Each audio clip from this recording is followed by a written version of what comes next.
Hello viewers, I doctor SBK Lal welcome you all in my YouTube channel. मेरे YouTube channel में आपका बहुत बहुत स्वागत है। अगर आप इस चैनल पर नए हैं तो चैनल को लाइक, शेयर और सब्सक्राइब कर लें। आज का टॉपिक बहुत दिलचस्प होने वाला है। आज हम गति और विराम, विस्थापन, दूरी और जो काइनामेटिक इक्वेशंस होता है, इसके अलावा जो v बराबर u प्लस AT, s बराबर UT plus half AT square, v square बराबर u स्क्वायर जो 2s, इसके बारे में जानेंगे। साथ ही हम देखेंगे कि एक समान वृत्तीय गति में चाल अचर और वेग क्यों चर होता है, कुछ जानकारी ग्राफ के बारे में भी। तो इन सारे बातों को समझने के लिए वीडियो के अंत तक बने रहें, पूरा वीडियो को देखें। और अगर आप चैनल पर नए हैं तो चैनल को लाइक, शेयर और सब्सक्राइब कर लें। आइए शुरू करते हैं। गति क्या होता है? तो अगर किसी वस्तु की स्थिति निर्देश बिंदु के अपेक्षा समय के साथ बदलती हो तो उसे हम गति में कहेंगे। और अगर किसी वस्तु की स्थिति निर्देश बिंदु के अपेक्षा समय के साथ नहीं बदलती हो तो उसे हम विराम में कहेंगे। मतलब विराम का उल्टा हो गया गति और गति का उल्टा हो गया विराम। इसको हम सिंप्लीफाई भी कर सकते हैं, सरल भाषा में समझ सकते हैं। अगर किसी वस्तु की स्थिति निर्देश बिंदु के अपेक्षा समय के साथ नहीं बदलती है, अगर किसी वस्तु की स्थिति अन्य वस्तुओं के तुलना में समय के साथ नहीं बदलती है तो उसे हम विराम में कहेंगे। और अगर किसी वस्तु की स्थिति अन्य वस्तुओं के तुलना में समय के साथ बदलती हो तो उसे हम गति में कहेंगे। अब मान लीजिए कि हम यहाँ पर खड़े हैं, हमको आप देख रहे हैं, खड़ा हैं हम, और हमारी दूरी नाप लीजिए इस दीवार से। तो इस दीवार से या इस बोर्ड से दूरी नाप लीजिए, 5 सेकंड के बाद फिर दूरी नाप लीजिए। और अगर हम देख रहे हैं कि हमारी दूरी बदल गई, अगर हम 1 मीटर की दूरी पर हैं, 1.5 मीटर की दूरी पर हो गए तो हम कहेंगे कि हम गति में हैं। हमारी दूरी अगर 1 मीटर पहले थी और 5 सेकंड के बाद भी वही दूरी है तो हम कहेंगे कि हम विराम में हैं। या फिर 5 मिनट भी ले सकते हैं या 10 मिनट के भी ले सकते हैं। तो हम कह सकते हैं कि 5 मिनट तक हम गति की अवस्था में हैं या नहीं हैं, या विराम की अवस्था में हैं। तो परिभाषा यही हो गया कि अगर किसी वस्तु की स्थिति निर्देश बिंदु के अपेक्षा समय के साथ बदलती हो तो उसे हम गति में कहेंगे। अगर किसी वस्तु की स्थिति निर्देश बिंदु के अपेक्षा समय के साथ नहीं बदलती हो तो उसे हम विराम में कहेंगे।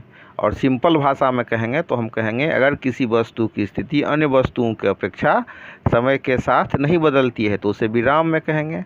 अगर किसी वस्तु की स्थिति अन्य वस्तुओं के अपेक्षा समय के साथ बदलती हो तो उसे हम गति में कहेंगे। मतलब विराम का उल्टा गति और गति का उल्टा विराम। अब अक्सर कहा जाता है, अक्सर समझाया जाता है कि विराम और गति दोनों आपेक्षिक पद हैं। मतलब आप पृथ्वी पर हैं, पृथ्वी हमेशा घूम रही है, सूर्य का परिक्रमा कर रहे तो सब हम गति में हुए। लेकिन हम अपने आप को गति में, तो जब हम रुके हुए होते हैं, बैठे हुए होते हैं, तो हम अपने आप को गति में कहते हैं क्या? नहीं कहते हैं। क्यों? क्योंकि हम आकलन करते हैं अपने गति का दीवार से, खंभा से, या मतलब ब्लैक बोर्ड से, या किसी जो पेड़ से। तो पेड़ के तुलना में हम गति में हैं, दीवार के तुलना में हम गति में हैं या विराम में हैं। तो इसीलिए कहा जाता है कि विराम और गति दोनों आपेक्षिक पद हैं। अब हम ट्रेन में बैठे हुए होते हैं और बगल से कोई ट्रेन गुजरती है, हमारी ट्रेन जो है वो रुकी हुई है, तो हमको क्या लगता है कि हमारी ही ट्रेन गति की अवस्था में है, तो हमको ऐसा आभास होता है। तो हम जो ट्रेन में बैठे होते हैं तो हम कहते हैं ना कि अब स्टेशन आने वाली है। और कभी कभी क्या होता है कि स्टेशन पर खड़े होते हैं तो कहते हैं ट्रेन आने वाली है। तो इस तरह से क्या हो गया कि ये आपेक्षिक है। कभी हम कहते हैं स्टेशन आने वाला है और कभी कहते हैं गति आने वाला है। जब स्टेशन पर होते हैं तो कहते हैं कि मतलब ट्रेन आने वाली है, और जो ट्रेन में है तो कहते हैं कि स्टेशन आने वाला है। तो इस तरह से हम इसको आपेक्षिक, ये जो सब समझाया जाता है कि विराम और गति दोनों सापेक्षिक हैं या आपेक्षिक हैं, rest and motion are relative. तो उम्मीद है कि आप इसको समझे होंगे। अब हम चर्चा करते हैं गति के प्रकार पर। तो गति का जो प्रकार है, मुख्यतः गति को बांटा गया है 4 प्रकार के गति में। एक हो गया हमारा रैखिक गति। तो हम देखते हैं ना कि कोई जो बंदूक से हम गोली छोड़ते हैं, या ढाल ऊपर सरकता हुआ बालक है, तो इसमें दोनों तरह की गति हो सकती है, या तो सीधी रेखा पर गति हो या वक्र रेखा पर हो। हम चर्चा करते हैं अब वृत्तीय गति में। तो इसमें जो गतिशील वस्तु है उसका जो रास्ता होगा, उसका जो पथ होगा वो वृत्त होगा।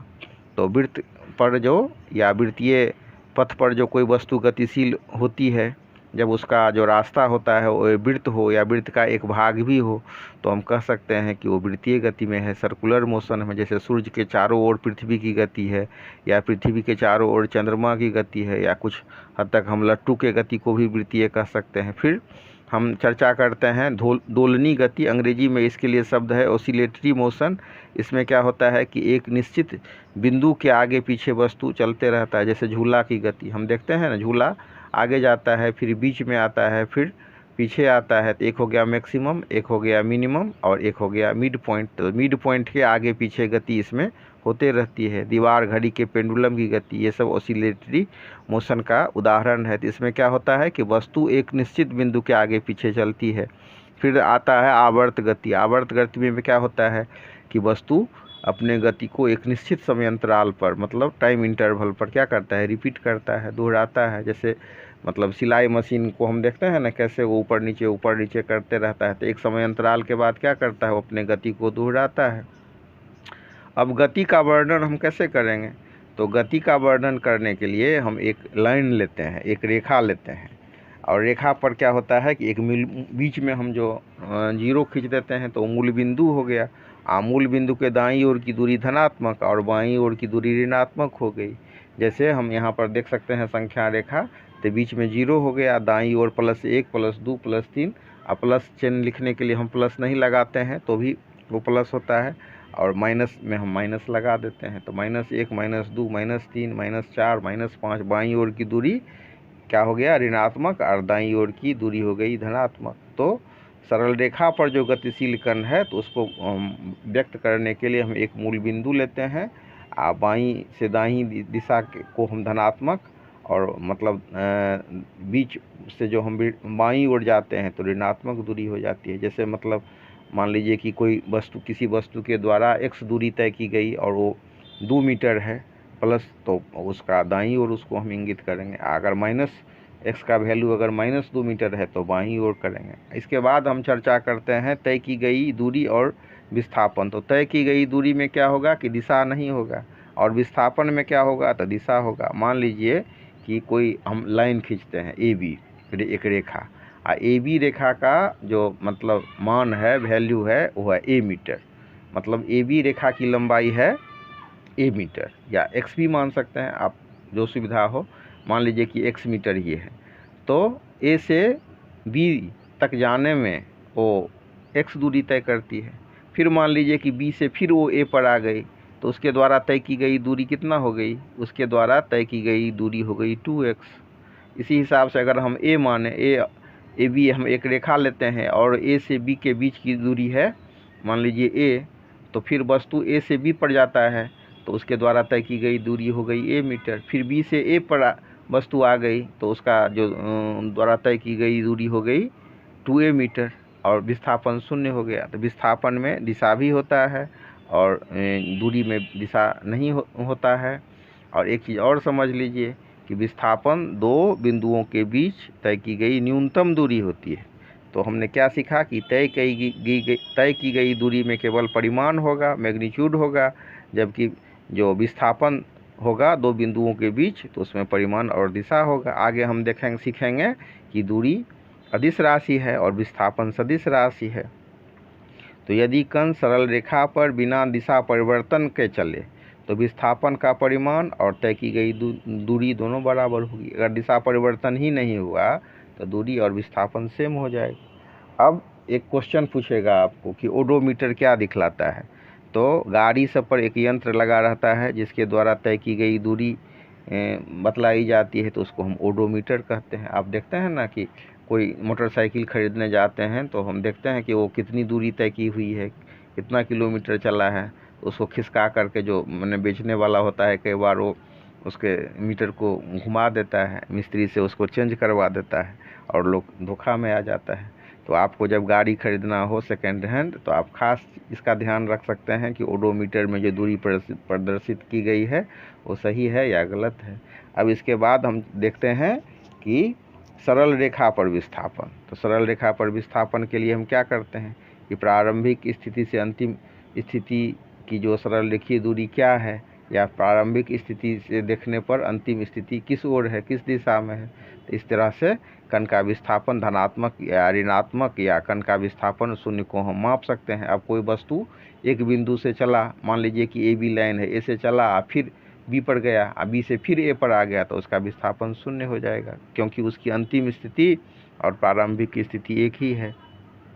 अब हम बहुत इम्पोर्टेंट टॉपिक के तरफ बढ़ रहे हैं, वो है हमारा अदिश और सदिश राशियाँ। अदिश क्या होता है कि अदिश को के लिए हम अंग्रेजी में स्केलर क्वांटिटी शब्द यूज करते हैं। अदिश राशि, उसके लिए अंग्रेजी में शब्द क्या है, तो स्केलर क्वांटिटी।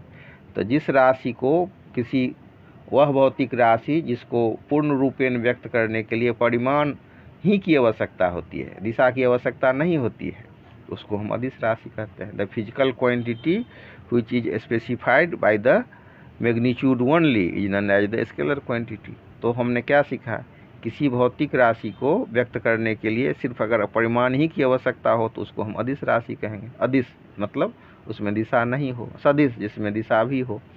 तो वैसी भौतिक राशि जिसको व्यक्त करने के लिए परिमाण और दिशा दोनों की आवश्यकता होगी, तो उसको हम सदिश राशि कहेंगे।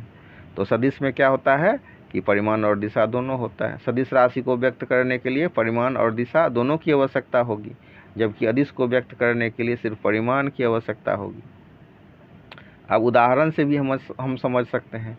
तो अदिश राशि का उदाहरण हो जाएगा द्रव्यमान, समय, आयतन, घनत्व, ऊर्जा, कार्य, ताप। तो इस सब में हम देखेंगे कि इसमें दिशा नहीं होता है। वहीं पर अगर हम सदिश राशि के उदाहरण की बात करें तो उसमें हम देखेंगे कि विस्थापन, त्वरण, वेग, बल, ये सब सदिश राशि है।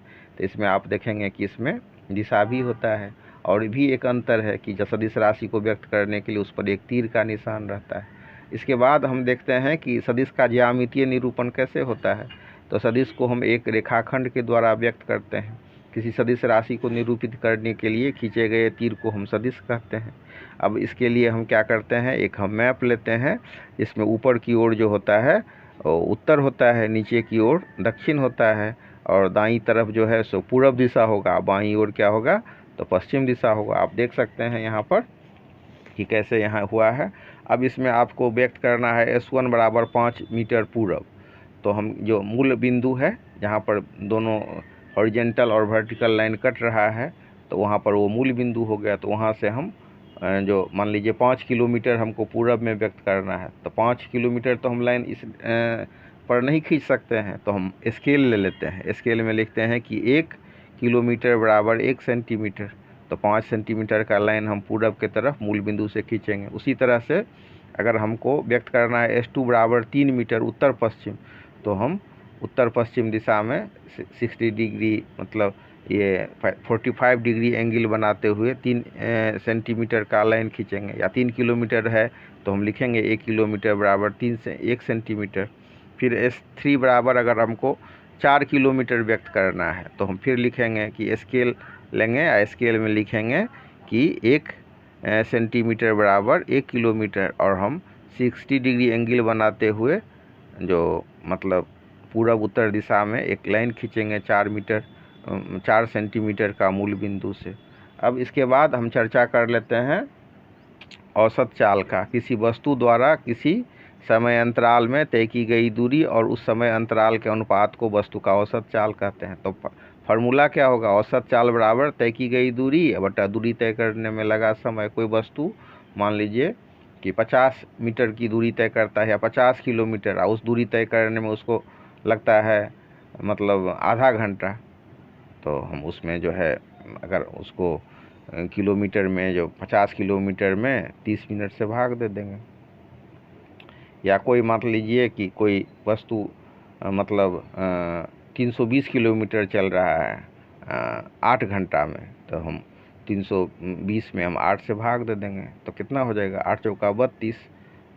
तो ये हो जाएगा हमारा, इसका जो चाल हो जाएगा 40 किलोमीटर प्रति घंटा हो जाएगा। इस तरह से हम इसको कर सकते हैं।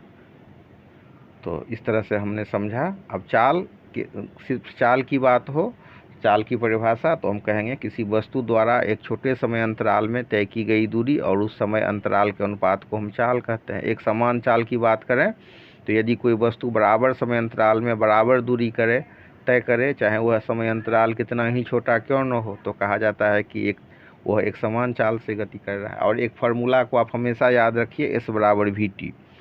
तो S बराबर VT मतलब जो फार्मूला है, तो S बराबर दूरी हो गया, V मतलब चाल और T मतलब टाइम।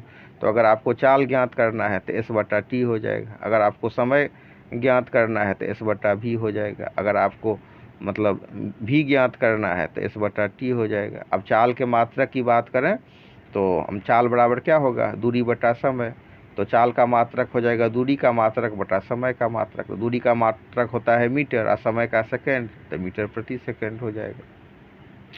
अब हम चर्चा करते हैं असमान चाल का। असमान चाल क्या होता है, कोई वस्तु समान समय अंतराल में जब असमान दूरी तय करती है तो उसकी चाल असमान होती है। अब वेग क्या होता है, तो वेग जब चाल में हम दिशा को शामिल कर लेते हैं तो वेग हो जाता है। किसी वस्तु का वेग वह राशि है जो वस्तु की चाल और उसके गति को दिशा देती है। जब चाल में हम दिशा को शामिल कर लेते हैं तो वेग हो जाता है। वेग एक सदिश राशि है और चाल एक अदिश राशि है, या हम इसको विस्थापन के रूप में भी परिभाषित कर सकते हैं।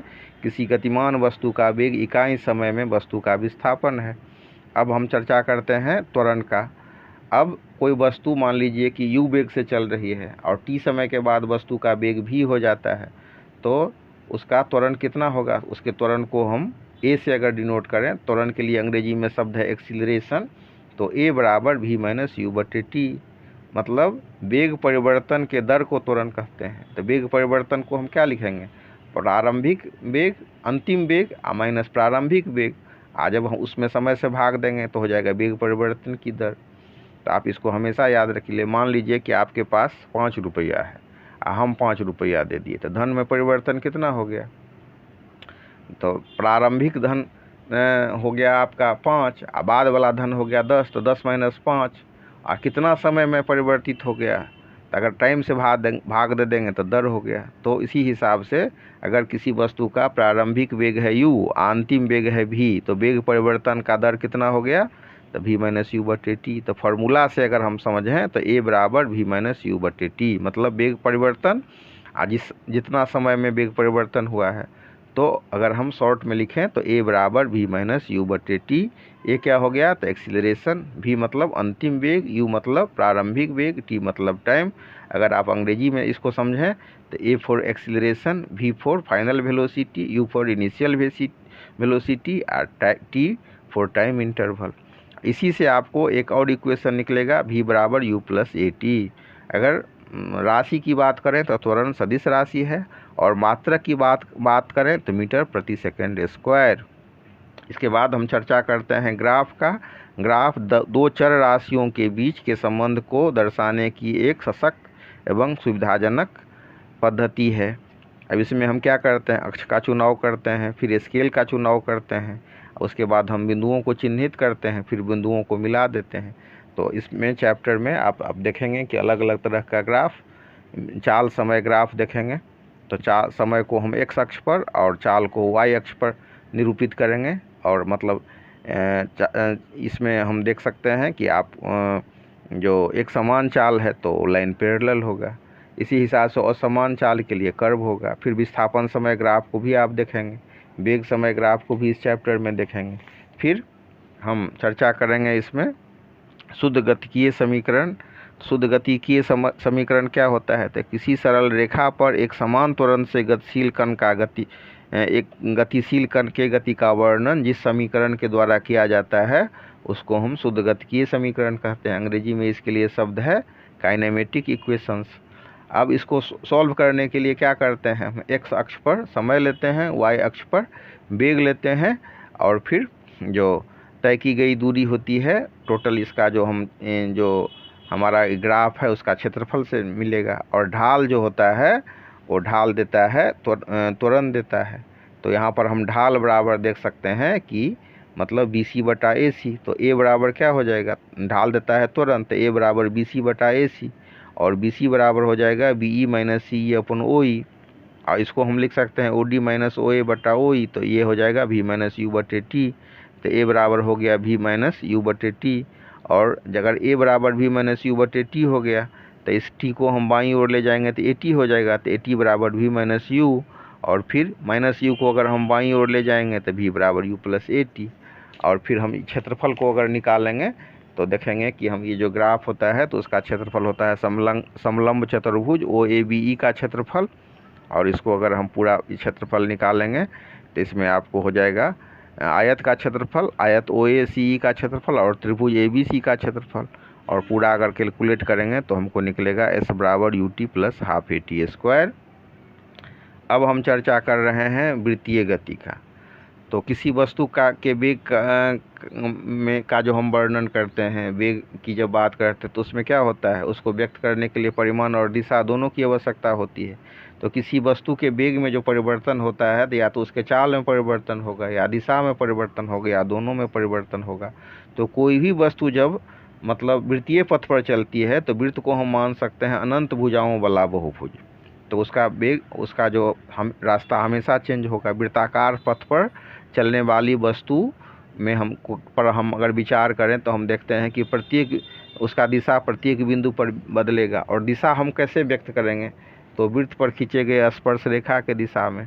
तो वृत्तीय पथ पर जो गतिशील कण है अपनी दिशा लगातार बदलता रहता है। तो चाल उसका अचर होगा लेकिन वेग उसका चर होगा। तो हम चाल में मान लीजिए कि 5 किलोमीटर पर घंटा के रफ्तार से चल रहा है तो उसका चाल 5 मिनट के बाद भी उतना ही होगा। लेकिन देखेंगे क्या कि उसका दिशा वृत्त पर खींचे गए स्पर्श रेखा के दिशा में होगा, तो उसका दिशा हमेशा बदलते रहेगा।